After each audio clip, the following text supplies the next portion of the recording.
mbiram baay ndax loolu ci la Nigéria xamee kan mooy baay Cheikh Ousmane Dam Fodio mi nga xam ne moo ubbi réew mi ci jihaad dafa nekkoon waliyu yàlla woo xam ne yàlla daf ko wayoon këccu mu xam li passé ak li teew ak li ñëw lu ci bëri yàlla daf koo xamoon maanaam kana waliyan mukashifan lahu ci waliyu yàlla yi weesu ak yi waliyu yàlla yi jamono ak waliyu yàlla yi jamono yi nga xam ne ñu ngi ñëw te ak seeguñ Cheikh Ahmad Tidiane radiyallahu taala anhu mi nga xam ne mooy borom tariqa Tidiane yi kenn la woon ci waliyu yooyu moom Cheikh dafa waxoon ne dina am fayda bu feeñ ci tariqaam ci mujj ak jamono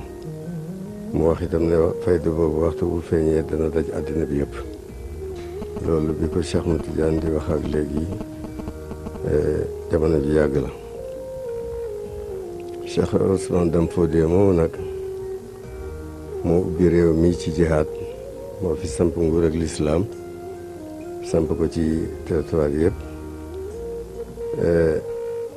ci wali yooyu la bokk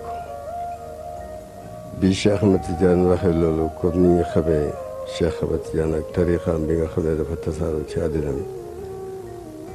loolu bi ñu ko waxee ku yi bëri nañ lool ci tariqa bi ku nekk yaakaaroon na ne moom mooy nekk borom fayda boobu am na ñoo xam ne dañ leen ko yaakaaraloon bëgguma tudd kenn